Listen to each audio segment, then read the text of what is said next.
The first time Elin saw the muscular man who built the body, the hormones in the body rose instantly. Since her husband was paralyzed in the lower half of his body, she always woke up in the middle of the night every day and ran outside to hug the tree to vent her depressed emotions. On this day, the witch Henry was helping her husband to push the car, but the master, William, deliberately stepped on the brake and kept saying that the witch was unfaithful. This scene was found by the hostess next to her, but she was too angry to say anything. The witch spent a lot of effort to push the car out of the mud pit, but William used the brake to push her back to the manor and ordered the servant to carry her up the stairs. William fell asleep after reading the book as usual, but his wife Annie went out at night and met the servant in the dark. William, who had a strong sixth sense, was suddenly alarmed and climbed up the stairs in a wheelchair.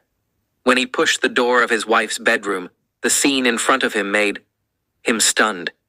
He didn't know what to do, and he didn't expect that his wife, who was usually kind and gentle, hadn't returned all night. Until the next morning, he found William waiting at the door with red eyes.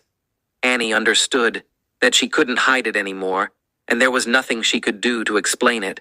She thought William would divorce her, but she just arranged for him to go abroad for a vacation. But Annie was still in a hurry during the vacation, and it was not dangerous for her to persuade her.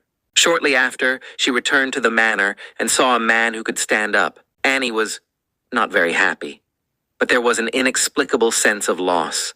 The next day, she hurried to visit the servant, but found that he had been arranged to work in the mine. Finally, Annie gave up her noble status and noble life and chose a bitter love. The video is basically over.